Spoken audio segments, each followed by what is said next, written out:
Viene el periodo invernal, se espera el pico de la pandemia del COVID-19 en las próximas semanas, se especula con extender la cuarentena en algunos sectores del país.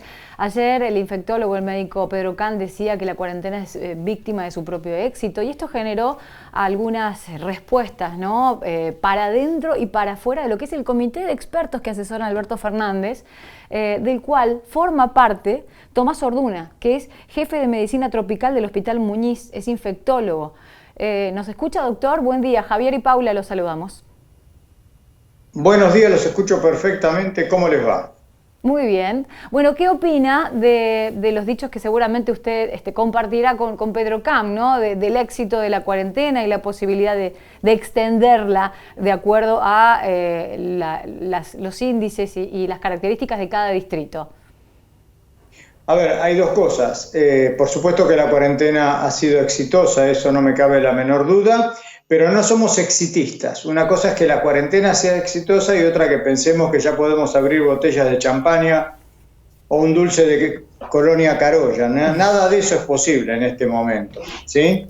Por lo tanto, el concepto de cuarentena o aislamiento social preventivo va a continuar durante todavía meses, de manera diferente. Cada fase, como ya ha sido explicado por el presidente, es una cuestión en la cual tenemos que pensar que no va a haber una barrera que se va a levantar de un día para el otro y volvemos al 30 de enero.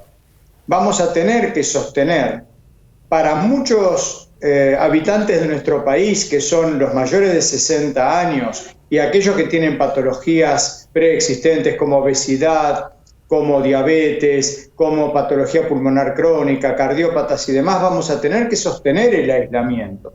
El resto podremos salir a hacer nuestras tareas de diferente tipo, no con todos los lugares abiertos que hubiéramos deseado, porque los lugares donde haya concentración de muchas personas van a continuar también cerrados. O sea, va a haber una serie de modificaciones y en las cuales tiene como denominador común el distanciamiento social.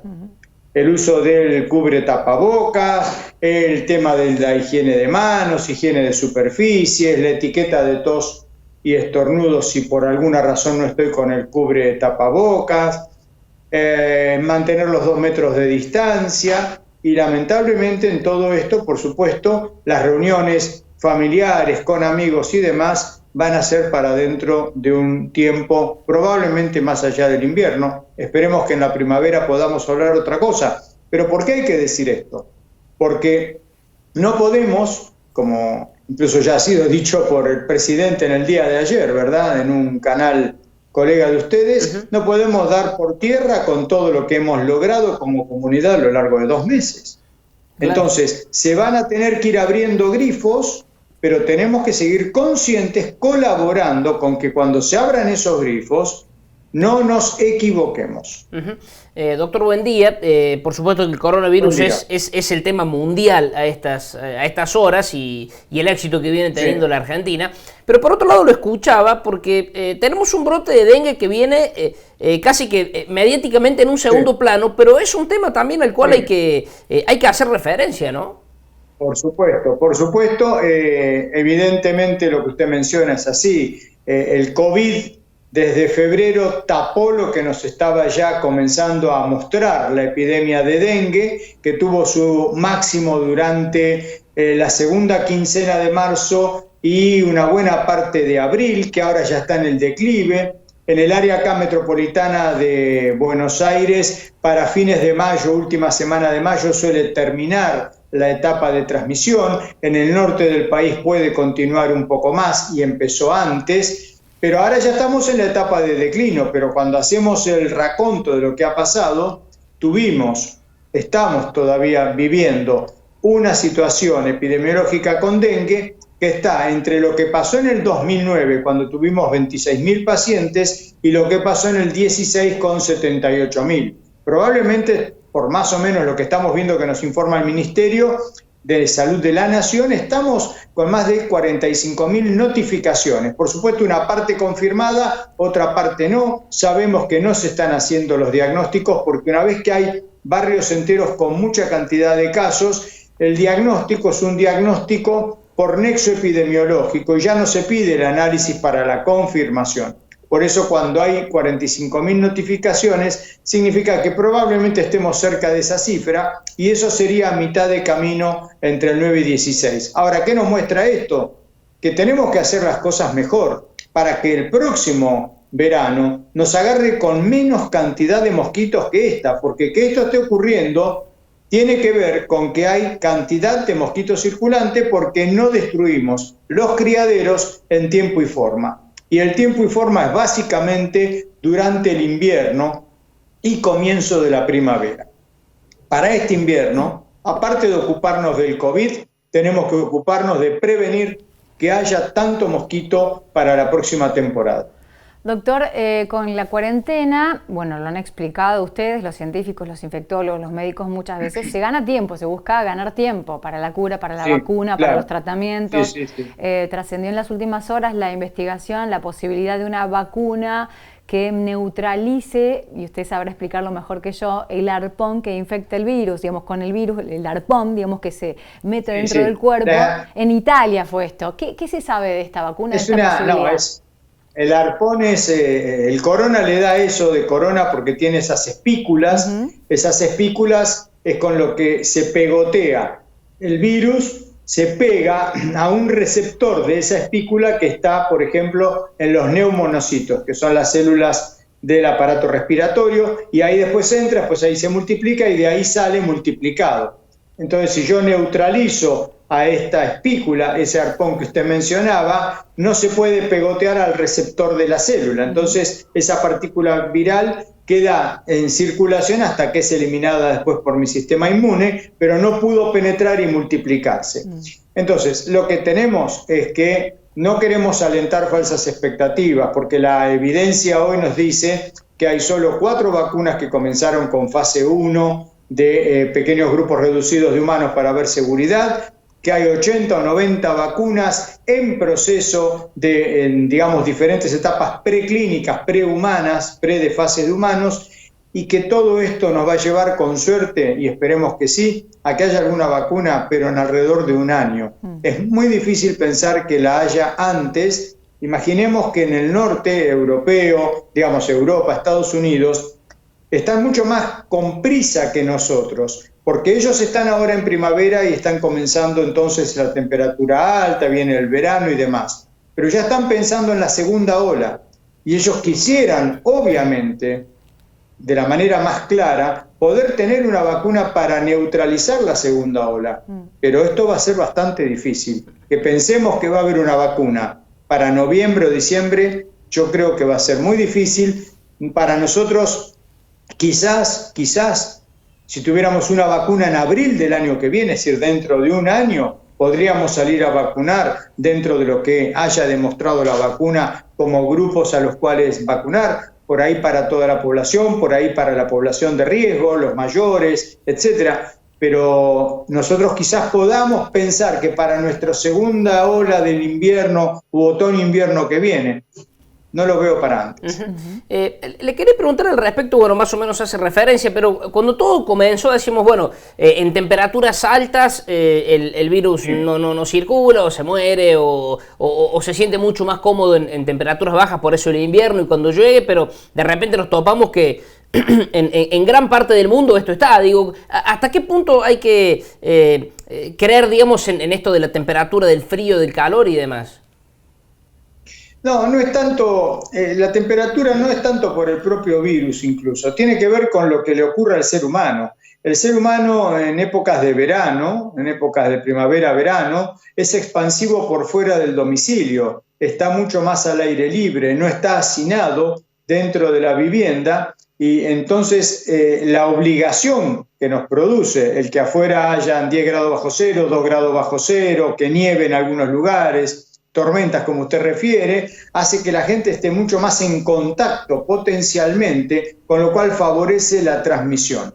Más allá de las cuestiones climatológicas o de temperatura, mejor dicho, que puedan afectar o no. Pero usted fíjese que en definitiva este es un virus respiratorio en los cuales, por más allá del comportamiento humano, el frío favorece su presencia y esto es lo típico que ocurre con los coronavirus habituales, los que ya conocemos que provocan resfrío históricamente, el virus de la gripe, el virus sincicial que produce las bronquiolitis en los niños, todo eso es patología invernal, ¿verdad? Bueno, es la época en que se favorece la transmisión, porque están mejor los virus respiratorios y porque el humano tiene necesidad de estar protegido de la inclemencia del clima, valga la redundancia. Así que ahí tenemos esa combinación, por lo cual para nosotros estamos entrando en la etapa de frío. En Europa, en Estados Unidos están saliendo. Ellos comenzaron durante el invierno y ahora ya están en la primavera. Nosotros comenzamos en el otoño, ¿sí? Y ahora estamos yendo hacia el invierno. Es una variable que vamos a ver cómo se comporta. Hasta ahora venimos nosotros doblegando la famosa curva. Y lo otro que no tuvieron allá en el norte, y nosotros sí tenemos, son villas miserias, favelas. Eso ellos no lo tienen y nosotros lo tenemos. Bueno, este era el punto que quería tocar, doctor, cuando, bueno, hay algunos que aseveran que hay muchos más muertos por hambre que por coronavirus en el mundo, ¿no? De todas maneras es una crisis sanitaria que hay que atacar. Tenemos la posibilidad y las decisiones políticas para subsanarlo de alguna manera o amenizar un poco la curva de impacto. ¿Para cuándo se espera el pico en Argentina? Bueno, lo que esperamos es que ese aumento que va a dar, no sé si pico, por ahí desde el punto de vista gráfico, en lugar de un pico que era lo que estábamos pensando allá por el mes de febrero, viendo lo que le pasaba a Italia, le había comenzado a pasar a España. Nosotros, al tomar el toro por las astas como país, lo que hicimos fue no queremos ese pico. Entonces yo grafico algo, digamos, con nuestras montañas. Tenemos el Aconcagua, tenemos las sierras de Córdoba y las sierras de Tandil. Esperemos y creemos que ya no va a ser el Aconcagua. Ahora veremos si nos toca una suerte de serranía cordobesa de 2.800 metros o una como la de Tandil de tan solo 500 metros. O por ahí en el medio entre ambas. Esperemos que sea algo así, porque de esa manera el sistema de salud va a poder hacerse cargo de la cantidad de pacientes que demande una curva o una meseta o amesetamiento de la cantidad de casos, que va a tener en algún momento, por supuesto, días con la mayor cantidad de casos que después irán descendiendo. ¿Cuándo?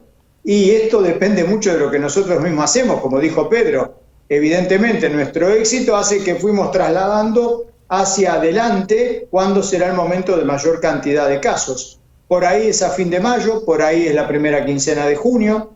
No lo tenemos con certeza, depende mucho de nosotros y de nuestro propio comportamiento. Y de esas variables que son el frío, que estamos entrando, y la variable de las barriadas populares de las villas miserias, donde ahí la cuestión del distanciamiento es muy difícil, el aislamiento prácticamente imposible. Por lo tanto, vemos algunos ejemplos, como nos pasa en Buenos Aires, donde tenemos 250 personas ya en villas miserias, donde se ha generado en los últimos 15 días, 18 días, esa llegada y no sabemos con certeza todavía cómo se va a comportar.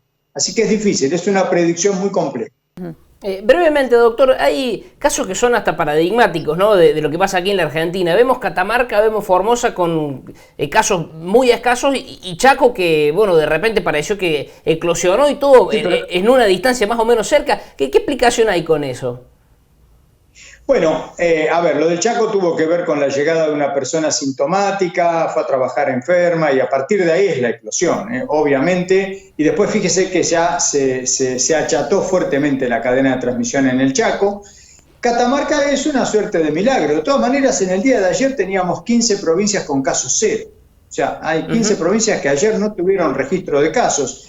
Esto es producto también de nosotros. En el caso de Catamarca, porque evidentemente tuvieron suerte de la no llegada, como llegó a todos los lugares, a partir de un viajero.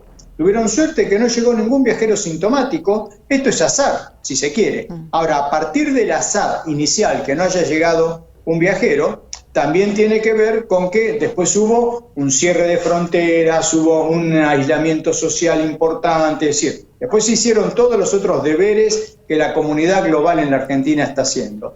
Así que las explicaciones concretas las podemos pensar y hablar como lo estoy haciendo yo ahora, pero el cierre concreto de confirmación, que no haya otra cosa que desconocemos, no se puede saber. Hay incluso varios trabajos tratando de explicar por qué la gran diferencia, por qué India, un país pobre, O sea, un país pobre, depende cómo lo Claro, veamos. mal O sea, distribuida, sí, digamos, claro. exacto, con muy mala distribución. En India no hubo una repercusión hasta el momento de lo que ha sido COVID en cualquier otro lugar del mundo. Y uno dice 1.100 millones de personas, con una cantidad de pobres impresionante, impresionante, y donde tienen una parte que era calor, pero tenían todo el norte de India, cuando comenzó esto en China, en el invierno también, Nueva Delhi estaba en invierno. Sin embargo, no ha ocurrido, no hay explicaciones claras. Sudeste asiático, Tailandia, Vietnam, Camboya, Laos, etcétera, Malasia, Indonesia, no tuvieron la repercusión que han tenido en otros lugares. Hay quizás hasta factores sociológicos, factores genotípicos de las poblaciones, costumbres, hábitos. Eso es parte del análisis retrospectivo que hay que hacer de esta epidemia. Y puntualmente con Río Cuarto pasa, doctor, que estamos a la expectativa de lo que dictamine la autoridad sanitaria en nuestra región, que se llama COE, que es el Centro de Operaciones de Emergencia, para ver si podemos dejar de ser zona roja para ser zona blanca. Cumplimos con los 5 puntos que enumeraba el presidente en su momento cuando hablaba de este mapa. Y tenemos lo que se denomina transmisión departamental, y por ese punto únicamente no podíamos dejar de ser zona roja. Claro. Con lo cual, mi pregunta es, ¿cuál es la clave para hace 28 días que no tenemos casos nuevos, casi, el viernes se cumplen los 28 días, ¿cuál sería la clave? Intensificar controles, testeos para asintomáticos. En todo el departamento, 28 días sin transmisión. Sí. Bueno, son 2 periodos de incubación, hipotéticamente... Ya está, ahí no hay transmisión, sin dudas, porque eso se aplica mucho desde la OMS, que es siempre, digamos, cantar victoria, entre comillas, después de 2 periodos de incubación sin casos, no de uno solo, sino de 2 periodos de incubación. Epidemiológicamente es una condición excelente. Usted tiene 2 periodos en los cuales no hubo casos, en principio no hay circulación viral en el departamento. O sea que a partir del viernes que se cumplen efectivamente los 28 días, podríamos hacer... Quizás venga el cambio exactamente para que ustedes en esa reevaluación de epidemiología puedan pasar a una situación que les permita tomar otras flexibilizaciones, si vale el término, dentro de lo que es el combate a la epidemia, donde lo que seguro va a seguir habiendo siempre es distanciamiento social, que es diferente al aislamiento.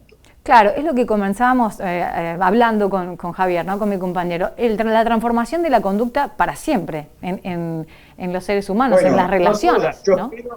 espero poder abrazar a mi hija, a mis amigos nuevamente.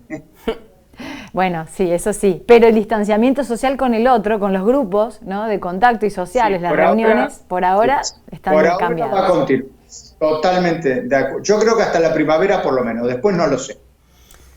Doctor, un gusto charlar con usted, de verdad que se aprende y didácticamente lo hacemos, y es llevar tranquilidad y es saber que estamos haciendo las cosas bien, pero que hay que seguir haciéndolas y que no hay que relajarse y no cantar victoria antes de tiempo. Abrazo grande allí desde el Hospital Muñiz, cerquita de la cancha de Huracán. Se hace cualquier momento. Muy bien, a 4 horas. Sí, acá. Mi secretario es quemero, así que ahora le voy a dar un saludo. Muy bien, muy bien. Antes de despedirlo, doctor, ¿qué es que sea jefe de medicina tropical? Bueno, la medicina tropical es un área de la medicina fuertemente emparentada con la infectología, pero que ha tomado desde fines del siglo XIX, del origen fue obviamente en Inglaterra primero, pensando que en esa época, en el año 1890, Inglaterra era el dueño de 3/4 partes del mundo. Claro, la era victoriana, a fondo. Exacto, a full. Entonces, ¿ellos qué tenían? Tenían mucha enfermedad devenida de los trópicos en las personas que estaban en sus colonias, que volvían después a la metrópoli. Entonces, Patrick Manson, que fue quien se considera creador de la medicina tropical, generó un lugar para asistir pacientes y comenzar a estudiar estas patologías que en esa época, malaria a la cabeza, tenían fuerte impacto en los trópicos y no en la Europa de 1890. A partir de ahí se generan muchos institutos de medicina tropical en la Europa metrópoli, porque, por ejemplo, Bélgica tenía el Congo belga, España tenía sus colonias, Portugal tenía Angola y Mozambique, etc. Todos ellos crearon institutos de medicina tropical entre el año 1890 y el 1920-30, y de ahí surge algo que tiene que ver fuerte con lo infectológico, pero donde nosotros aparte tenemos una gran cantidad de conocimientos extras que poner, como manejo de clima, manejo de vectores, mosquitos, garrapatas, vinchucas, cuestiones relacionadas con la epidemiología, la estadística. Es una cuestión, diría, mucho más holística del abordaje de enfermedades que inicialmente pueden tener un agente infeccioso, pero que la mirada es mucho más abarcativa. Bueno, que es un gusto escucharlo, doctor, porque tenemos una clase de todo así amplísima, así que bueno, agradecidos. Gracias por su explicación, doctor, un gusto. Un gusto, que estén muy bien, cuidémonos todos. Bueno, gracias. Tomás Orduna. Tomás Orduna, un reconocido infectólogo y es miembro del grupo de expertos que asesora al presidente, por eso está en contacto permanente con las diferentes personalidades con las que por suerte hemos ido tomando contacto en Punta de la M, que nos han ido explicando las fases de investigación, la toma de decisiones, cómo asesoran al presidente, cómo son las reuniones. Bueno, la verdad que es un gusto, y esto de hacer fácil, ¿no?, el entendimiento de algo que nos afecta a todos y que es tan complejo y que es tan disímil de acuerdo a las regiones, pero fue muy contundente.